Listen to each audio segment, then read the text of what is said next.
واقعی میں یہ سب کچھ اسی نے کہا ہے یا تم اپنی طرف سے کہہ رہے ہو؟ تمہیں کیسے یقین آئے گا؟ اچھا چھوڑیں، وہ اپنے سامنے دھری پلیٹ کی طرف متوجہ ہوگی، کیا کہہ رہی ہے؟ سردار خان نے بے تابی سے پوچھا۔ خان صاحب، میرا خیال ہے چنارے بیگم کے ہاتھوں حرام موت مرنے سے بہتر ہے تم کسی مشن میں جام شہادت نوش کرو۔ اس میں چنارے بیگم کہاں سے آن ٹپکی؟ اور اسے بھلا یہ کون بتائے گا؟ تو کیا لیزونا کے ہاتھوں گولی کھانی ہے؟ کافی اچھا نشانہ ہے، کل 10 پوائنٹ حاصل کیے ہیں محترمہ نے۔ اب تم نے پھر اس کا نام لے لیا اور وہ ہماری جانب دیکھ رہی ہے، کیا سوچ رہی ہوگی ہمارے بارے میں؟ لیزونا کو اپنی جانب گھورتا پا کر سردار خان پریشانی سے بولا۔ میں نے اطمینان سے کہا ہمارے نہیں تمہارے بارے خان صاحب۔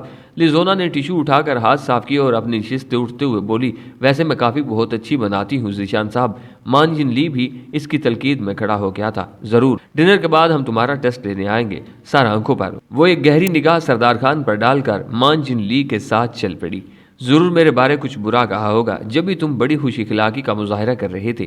ان کے ڈائننگ ہال سے نکلتے ہی سردار خان شکوہ کنا ہوا۔ نہیں یار، وہ کافی پینے کی دعوت دے رہی تھی تو ٹھیک ہے نا، انکار کیوں کر دیا؟ سردار خان نے کھانے سے ہاتھ کھینچ لیے تھے۔ انکار کہاں کیا ہے، رات کے کھانے کے بعد جائیں گے۔ چلو پھر ٹھیک ہے۔ سردار خان دوبارہ کھانے کو جڑ گیا۔ سنائپر لڑکیاں علیحدہ بلاک میں تھیں۔ اگر مجھے معلوم ہوتا کہ جینیفر لیزونا کے روم میٹ ہے تو میں کبھی بھی وہاں نہ جاتا۔ جس وقت ہم دونوں لیزونا کے کمرے میں پہنچے وہ اکیلی بیٹھی ٹی وی پر کوئی جاپانی فلم دیکھ رہی تھی۔ آئے ذیشان صاحب، اس نے فردن فردن ہم دونوں سے مصافحہ کیا۔ بیٹھیں۔ اس نے بیڈ کی جانب اشارہ کیا۔ ہم دونوں اس کے بیڈ سے متصل پڑے بیڈ پر بیٹھ گئے۔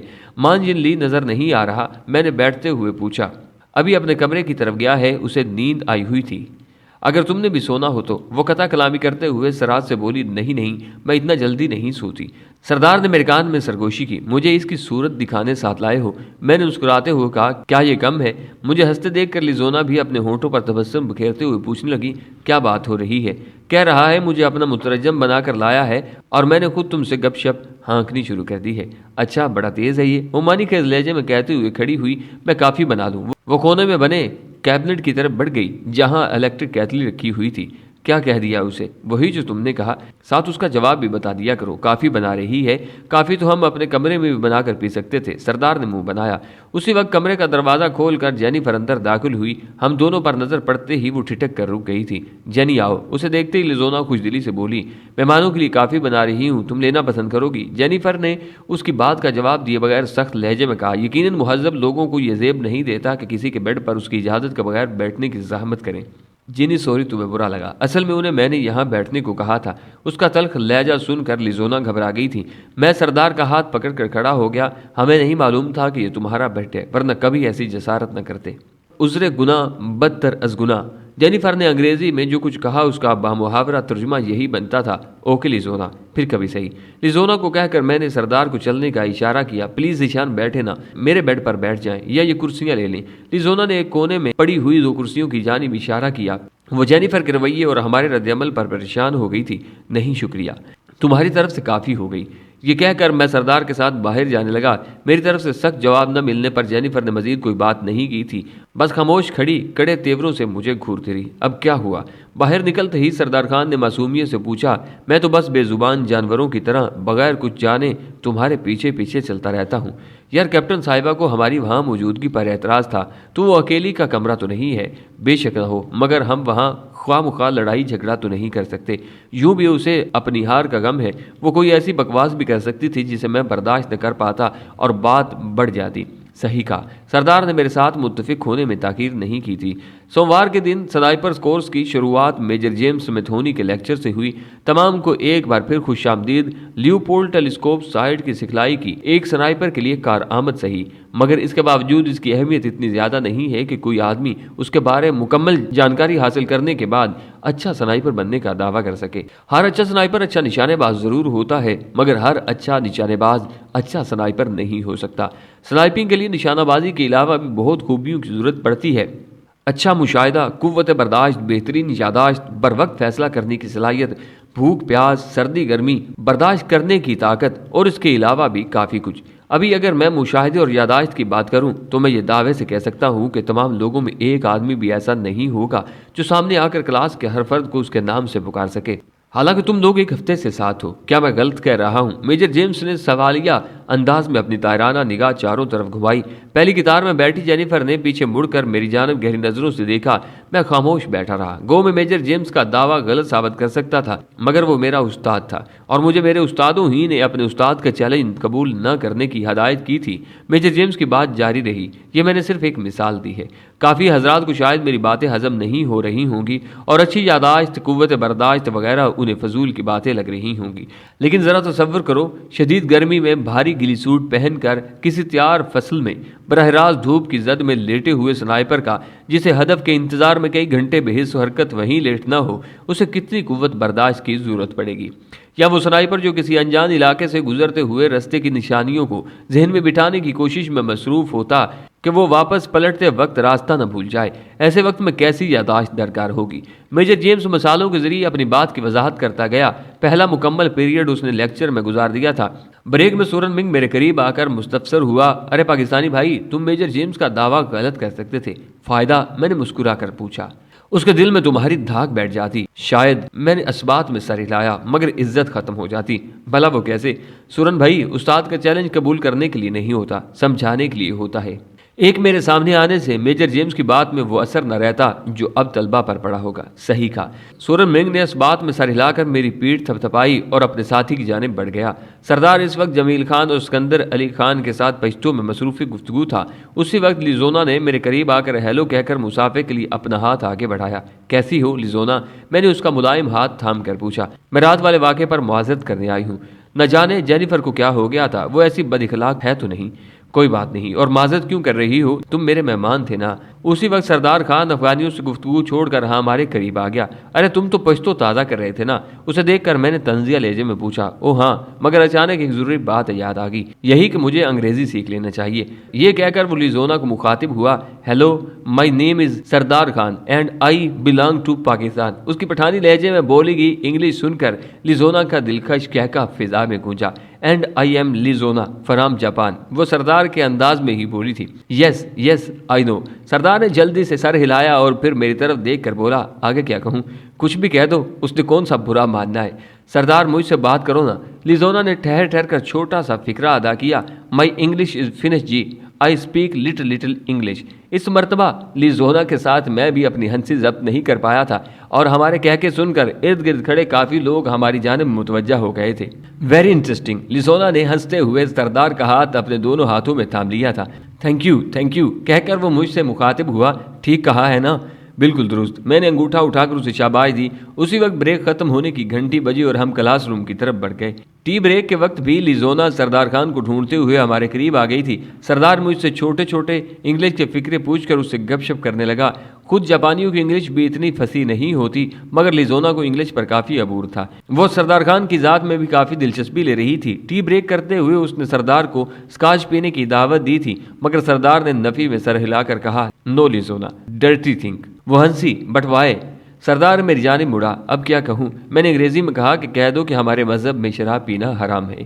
چونکہ لیزونا بھی میری بات سن رہی تھی، اس لیے سردار کے دوبارہ دہرانے سے پہلے وہ مجھ سے مخاطب ہوئی، لیکن ذیشان، کھانے پینے کی چیز کا مذہب سے کیا تعلق؟ اسلام ایک مکمل ضابطہ حیات ہے اور ایک مسلمان کے لیے صرف عبادت کرنا ضروری نہیں ہوتا، بلکہ ہر کام میں مذہب سے پوچھ کر قدم اٹھانا ہوتا ہے۔ اس نے دلچسپی سے پوچھا، تو کیا تم ہر کام میں مذہب کی مکمل پیروی کرتے ہو؟ ہم دونوں کی حد تک تو میرا جواب نفی میں ہوگا، البتہ ہمارے ملک میں ایسے لاکھوں مسلمان موجود ہیں جو ہر کام میں مذہب کی شمولیت کو لازم خیال۔ جب ہر بات پر عمل نہیں کرتے تو شراب پینے میں کیا مذائقہ ہے؟ کیونکہ کچھ چیزیں ایسی ہیں جن سے خصوصی طور پر منع کیا گیا ہے اور ان میں سے ایک شراب بھی ہے۔ یار اسے کن باتوں میں لگا لیا ہے؟ سردار شکوہ کنا ہوا۔ مجھے انگلش سیکھنے دو نا، انگلش بولنا مجھے بھی آتا ہے۔ میں نے طنزیہ لہجے میں کہا، ٹھیک ہے، مگر لیزونا کی باتیں میری سمجھ میں زیادہ آتی ہیں۔ لیزونا پوچھنے لگی، کس بحث میں پڑ گئے ہو؟ موصوف نے تم سے انگلش سیکھنا ہے، اس لیے برائے مہربانی جناب سے مخاطب ہوں۔ لیزونا کو کہہ کر میں نے کرسی سے ٹیک لگا لی، جبکہ وہ ہنستے ہوئے سردار خان کی طرف متوجہ ہوگی، اور بریک کے خاتمے تک مجھے سردار خان کی فصیح و بلیغ انگلش سے بہرہ مند ہونا پڑا۔ پہلا ہفتہ ہم کلاس روم تک محدود رہے۔ انسٹرکٹر لیکچر کے ساتھ مختلف ویڈیوز وغیرہ دکھا کر ہمیں سنائپنگ سے متعلق زیادہ سے زیادہ آگاہی دیتے رہے۔ اس کے باوجود کہ ہم دونوں عملی طور پر بھی سنائپنگ کر چکے تھے، وہاں بہت کچھ سیکھنے کو مل رہا تھا۔ ہمیں جدید سنائپر رائفلوں کو دیکھنے، سمجھنے اور استعمال کرنے کا موقع ملا، مختلف ممالک کے گری سوٹوں کو دیکھنے اور پہننے کا موقع ملا، سرکشوں اور باغیوں کے خلاف کارروائیوں میں ہمیں ایسا ایمونیشن مہیا کیا گیا جسے پینٹ ایمونیشن کہتے تھے۔ نرم پلاسٹک کے بلٹ میں سرخ رنگ کا پینٹ بھر کر تانبے کے کیس میں فٹ کیا گیا تھا، یوں کہ فائر ہونے کے بعد گولی جس جگہ پر بھی لگتی سرخ رنگ کا انمٹ نشان چھوڑ جاتی۔ اس ایمونیشن کو فائر کرنے کے لیے نقل بمطابق اصل سنائپر رائفلیں بھی موجود تھیں۔ مختلف حربی ہدفوں پر ہم اصل گولیاں فائر کرتے، مگر مقابلے کے وقت یا کسی عمارتی علاقے میں دہشت گردوں کے خلاف ہونے والی کارروائی میں پینٹ ایمونیشن استعمال کرایا جاتا۔ ایک دن صبح ناشتے کے بعد ایک راؤنڈ دے کر ہمیں اپنی پٹ سنائپر کے زمین میں چھپنے کی جگہ میں چھپ جانے کا حکم ملا۔ ہم جوڑیوں کی شکل میں تھے، کام یہ تھا کہ ہمیں سارا دن اس پٹ میں گزار کر ہدف کا انتظار کرنا تھا۔ ہدف کسی بھی وقت نمودار ہو سکتا تھا، ہر جوڑی کو ان کے مطلوبہ ہدف کی نشاندہی اسی وقت کی جاتی۔ ہدف نمودار ہونے کے 1 منٹ کے اندر ہدف کو نشانہ بنانا تھا۔ کھانے پینے کے نام پر ہوا میں موجود آکسیجن اور صبر کے گھونٹ ہی تھے۔ ہماری حرکات پر نظر رکھنے کے لیے ہر پٹ پر ایک کیمرہ بھی نصب تھا جو ذرا سی بے قاعدہ حرکت کو اجاگر کر کے سنائپر کی کارکردگی نمبرز میں نمایاں کمی کرا سکتا تھا۔ علاقہ سرسبز تھا، اس لیے ہم نے پٹ بناتے وقت سبزے کا استعمال زیادہ سے زیادہ کیا تھا۔ ویسے کسی نے اپنی مرضی کی جوڑی بنانے کی اجازت نہیں دی تھی، ورنہ ضرور میں اتنا افسردہ نہ ہوتا۔ سردار نے پٹ میں جگہ سنبھالتے ہی موشگافی کی۔ کچھ لوگوں کی نیت کے بارے انسٹرکٹرز کو اچھی طرح اندازہ ہے، وہ ایسا غلط فیصلہ کبھی بھی نہیں کر سکتے۔ سردار ترکی و ترکی بولا، میں نے تمہاری اور جینیفر کی بات نہیں کی تھی کہ تم نیت کو بیچ میں لے آئے، یہ بھی خوب کہی، جبکہ تم اچھی طرح جانتے ہو کہ جینیفر اور میں ایک دوسرے کو کتنا ناپسند کرتے ہیں۔ خوش فہمی ہے جناب کی، کیپٹن صاحبہ ہر وقت تمہاری ٹو میں لگی رہتی ہیں۔ ہاں، اسے خدا واسطے کا بیر جو ہوا مجھ سے نہیں، وہ چاہتی ہے تم اس کے آگے پیچھے پھرو۔ راجپال اور شری کانت کم ہیں کیا؟ وہ دونوں تو ہیں ہی بونگے، کئی بار لیزونا کے ارد گرد بھی منڈلا چکے ہیں۔ تمہارا مطلب ہے لیزونا کے گرد منڈلانے والے بونگے ہوتے ہیں؟ بس میرے پیچھے پڑے رہو۔ الفاظ سردار کے ہونٹوں پر تھے کہ گولی چلنے کی آواز آئی۔ یقیناً کسی کے سامنے اس کا ٹارگٹ نمودار ہو گیا تھا۔ لیں جی، کسی بھائی کا انتظار تو اختتام پذیر ہوا۔ تم شاید بھول رہے ہو کہ ہم نے جوڑیوں میں کارروائی کرنا ہے۔ ہاں یہ تو ہے، سردار نے اسبات میں جواب دیا۔ اچانک میرے سامنے پڑے میسج ریسیور پر ہلکی سی ٹیون کے ساتھ ایک میسج نمودار ہوا۔ سردار خان کے لیے 90 ڈگری، فاصلہ 500 میٹر، سرخ رنگ کا غبارہ، وقت 1 منٹ۔ میں نے پٹ بناتے وقت شمال کی سمت کے تعین کے لیے ایک پتھر رکھ لیا تھا اور شمال کی سمت اتفاق سے ہماری ناک کی سیدھ میں بن رہی تھی۔ میں نے فوراً سردار کو مطلع کیا، سردار پورا دائیں طرف 500 میٹر کے فاصلے پر نظر آنے والا سرخ غبارہ تمہارا ہدف ہے، تمہارا وقت شروع ہے۔ اوکے باز۔ بغیر کسی پریشانی کے سردار نے ٹیلیسکوپ سائٹ پر 500 میٹر کی رینج لگائی اور دائیں سمت مڑ کر دور نظر آنے والے غبارے پر شست باندھ لی۔ ہر سنائپر کے پاس فائر کرنے کے لیے 1 منٹ کا وقت تھا۔ میری نگاہ گھڑی پر تھی، سردار کو 35 سیکنڈ ہو گئے تھے۔ اطمینان سے سردار، تمہارے پاس 25 سیکنڈ ہے۔ اسے کہتے ہوئے میری نگاہ گھڑی کی سیکنڈ والی سوئیوں پر تھی۔ 15 سیکنڈ بقایا، 50 سیکنڈ ہو گئے اور اس کے ساتھ ہی سردار نے ٹریگر دبا دیا تھا۔ گولی چلنے کے دھماکے کے ساتھ میں نے غبارہ پھٹتے دیکھا۔ شاباش سردار، میں نے اسے داد دیتے ہوئے کہا، لیکن وقت زیادہ لگا ہے۔ سردار نے منہ بنایا، تم خود کہہ رہے تھے کافی وقت ہے اور اب کہہ رہے ہو کہ وقت زیادہ لگا ہے۔ وہ تو میں اس لیے کہہ رہا تھا کہ کہیں گولی مس ہی نہ کر دو، ورنہ ہر 5 سیکنڈ کا ایک بونس نمبر ہے۔ تو کیا جس نے پہلے 5 سیکنڈ میں نشانہ بنا لیا اسے 11 بونس نمبر ملیں گے؟ بالکل، میں نے اس بات میں سر ہلایا۔ پہلے کیوں نہیں بتایا؟ بتایا تھا حضور، مگر اس وقت تم لیزونا سے محو گفتگو تھے تو اس غریب کی بات پر کہاں کان دھرتے؟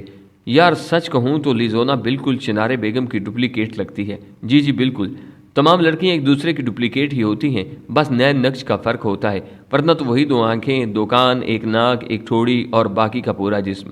تم میرا مذاق اڑانے کی کوشش کر رہے ہو، یہ بھی جناب کی غلط فہمی ہے، ورنہ تو میں تمہارا ٹھیک ٹھاک مذاق اڑا چکا ہوں۔ اس طرح کی گپ شپ میں وقت گزرنے کا پتہ ہی نہیں چلا تھا۔ دوپہر کے قریب میسج ریسیور پر میرے نام کا پیغام ایک ہلکی سی ٹیون کے ساتھ اجاگر ہوا۔ راجہ ذیشان حیدر کے لیے 270 ڈگری، فاصلہ 400 میٹر، سبز رنگ کا غبارہ، وقت 1 منٹ۔ پیغام پڑھتے ہی میں فوراً بائیں ہاتھ دیٹا ایلیویشن ناب جو کہ سردار کے فائر کے بعد میں نے 500 میٹر پر لگا دی تھی اسے 400 میٹر پر سیٹ کرتے ہی سائٹ کے ساتھ آنکھ لگائی اور بغیر کسی وقفے کے سانس روکتے ہوئے ٹریگر دبا دیا۔ رائفل کے دھماکے کے ساتھ غبارہ پھٹنے کا دھماکہ بھی شامل تھا۔ 13 سیکنڈ، سردار نے بغیر توقف کے اعلان کیا۔ میرا خیال ہے بہترین ہو گیا۔ ایک گہرا سانس لے کر میں ڈھیلا پڑ گیا تھا۔ سردار نے پوچھا اب کیا کریں گے؟ انتظار، میں نے کہا۔ جب تک واپسی کا حکم نہیں ملتا ہم پٹ نہیں چھوڑ سکتے۔ اگلے آدھ گھنٹے میں ہمیں واپسی کا حکم مل چکا تھا۔ ہم سارے بسوں کی پارکنگ میں جمع ہونے لگے۔ وہاں سے ہماری رہائش تک کا تمام کی گنتی پوری ہوتے ہی ہمیں بسوں میں سواری کا حکم ملا۔ میں بس میں گھس کے شیشے والی طرف بیٹھ گیا۔ سردار ابھی تک سوار نہیں ہونے پایا تھا۔ میں باہر دیکھنے لگا۔ اسی وقت کوئی میرے ساتھ آ کر بیٹھا۔ میں نے سمجھا سردار ہے۔ باہر جھانکتے ہوئے مجھے 2 غبارے نظر آئے۔ سردار، وہ دیکھو 2 غبارے نظر آ رہے ہیں۔ یقیناً یہ کچھ لوگوں کے ناکام فائر کا اعلان کر رہے ہیں۔ جواباً دلکش انداز میں گلا کھنکارا گیا۔ میں چونک کر پلٹا اور ششدر رہ گیا۔ میرے ساتھ والی سیٹ پر کیپٹن جینیفر بیٹھی تھی۔ اسے دیکھتے ہی میں بے ساختہ کھڑا ہو گیا۔ پلیز تھوڑا راستہ دیں، مجھے اس کے ساتھ بیٹھنا گوارا نہیں تھا۔ مجھے راستہ دیے بغیر اس نے ہلکی سی مسکراہٹ کے ساتھ کہا، زی، تمہیں نہیں لگتا کہ ہمیں اب صلح کر لینی چاہیے؟ میرا تم سے کوئی جھگڑا ہی نہیں ہے کیپٹن صاحب۔ بے رخی سے کہتے ہوئے میں نے اپنے گھٹنے سے اس کی ٹانگوں کو ٹھوکا دیا تاکہ میرا راستہ چھوڑ دے۔ اگر جھگڑا نہیں ہے تو پھر بیٹھیں۔ اس نے بے تکلفی سے میرے بازو کو پکڑ کر کھینچا، مگر میں ایک جھٹکے سے بازو چھڑوا کر اس کی ٹانگوں کے اوپر سے گزر کر باہر آ گیا۔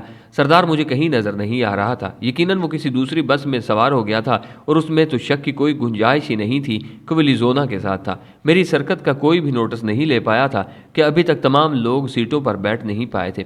بس میں نظر دوڑانے پر مجھے صرف ایک سیٹ خالی نظر آئی۔ مختصر سا اسکرٹ پہنے ہوئی یہودن اینڈریا برٹن گری سوٹ میں کافی عجیب لگ رہی تھی۔ آفیسر، کیا میں یہاں بیٹھ سکتا ہوں؟ وہ لیفٹیننٹ تھی۔ اس سے پوچھے بغیر وہاں بیٹھنا مجھے مناسب نہیں لگا تھا۔ مجھے خوشی ہوگی مسٹر ذیشان، اس نے خوش دلی سے سر ہلایا۔ شکریہ کہہ کر میں بیٹھ گیا۔ آج میں نے 7 بونس نمبر لیے ہیں، اس نے خوشگوار لہجے میں مجھے اطلاع پہنچائی۔ ویل ڈن، میں نے تعریفی لہجے میں کہا۔ اور تمہارے بڑی نے 3، بہت خوب۔ اور تم؟ میں نے مسکرا کر کہا، غبارہ پھاڑ لیا تھا۔ شاید تم بتانا نہیں چاہتے۔ کیا؟ یہی کہ تم نے کتنے سیکنڈ میں گولی فائر کر لی تھی؟ میرا ساتھی تو 13 سیکنڈ بتا رہا تھا۔ وہ گہرا سانس لیتے ہوئے بولی، میں جانتی تھی میری خوشی زیادہ دیر باقی رہنے والی نہیں ہے۔ میں تو تمہاری خوشی کو کل تک برقرار رکھنا چاہ رہا تھا، تم نے خود ہی اگلوا لیا۔ اس نے معصومیت سے پوچھا، ویسے ہم آپس میں بڑی نہیں بن سکتے؟ شاید تم مسٹر پاسکو کے ہاتھوں میرا قتل کرانا چاہتی ہو۔ میں نے خوفزدہ ہونے کی اداکاری کی۔ پورا باڈی بلڈر ہے، معلوم نہیں کیا کھاتا ہے۔ اس کا سریلا کہکا گونجا۔ جینیفر پیچھے مڑ کر قہر آلود نظروں سے ہمیں گھورنے لگی تھی۔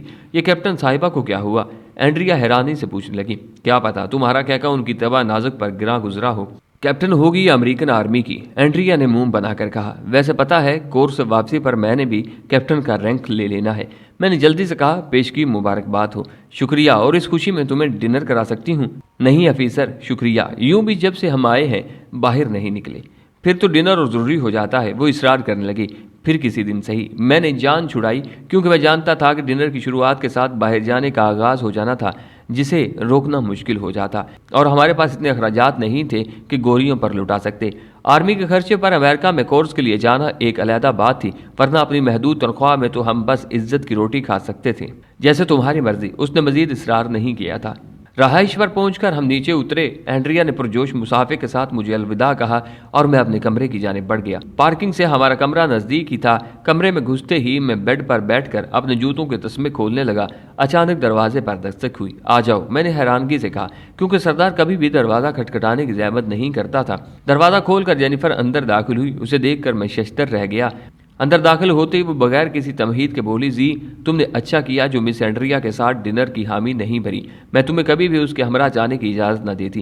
گہرا سانس لے کر میں نے اپنے غصے کو نارمل کیا اور اس کی بات کا جواب دیے بغیر بایاں جوتا اتار کر دائیں جوتے کے تسمے کھولنے لگا۔ اسی وقت سردار کمرے میں داخل ہوا۔ ذیشان بھائی آج، وہ مجھے کچھ بتانے لگا تھا، مگر جینیفر کو دیکھتے ہی بات بدلتے ہوئے بولا، hello captain, how are you? وہ مسکرائی، فائن مسٹر سردر۔ اس نے مصافحے کے لیے سردار کی طرف ہاتھ بڑھایا۔ اس کا ہاتھ تھامتے ہوئے سردار نے کہا، نائس ٹو میٹ یو۔ وہ مکمل انگریزی جھاڑنے کے چکر میں تھا۔ ہاؤ سویٹ، تم نے تو انگلش میں بھی مہارت حاصل کر لی۔ جینیفر نے کھلے دل سے اس کی انگریزی کو سراہا۔ شکریہ کیپٹن، یہ بس لیزونا کی مہربانی ہے۔ سردار نے سارا کریڈٹ لیزونا کے کھاتے میں ڈال دیا تھا۔ ویسے آج ڈنر کے بارے میں کیا خیال ہے؟ باہر چلیں؟ اس نے ایک دم سردار کو مشورہ دیا۔ لیزونا کو بھی ساتھ لے چلیں گے۔ یہ کیا کہہ رہی ہے، ڈنر اور لیزونا؟ سردار مجھ سے پوچھنے لگا۔ جینیفر کی تیزی سے بولی کی انگلش اس کے سر پر سے گزر گئی تھی۔ یہ تمہیں ڈنر کی دعوت دے رہی ہے اور بتا رہی ہے کہ لیزونا بھی اس کے ہمراہ ہوگی۔ یس یس، وہ جلدی سے بولا، why not, I am ready. لیکن زی بھی ساتھ ہوگا۔ اس مرتبہ اس نے بولنے کی رفتار کم کرتے ہوئے میری جانب ہاتھ سے اشارہ بھی کیا۔ تو کیا یہ نہیں جانا چاہتا؟ ہاں، میں نہیں جانا چاہتا۔ کیوں؟ سردار نے حیرانگی سے پوچھا۔ کیونکہ میں نے اینڈریا کے ساتھ کہیں جانے کا پروگرام بنایا ہوا ہے۔ سردار کو اردو میں بتا کر میں نے وہی فکرہ انگلش میں بھی دہرا دیا تھا۔ تم ایسا کچھ نہیں کرنے والے۔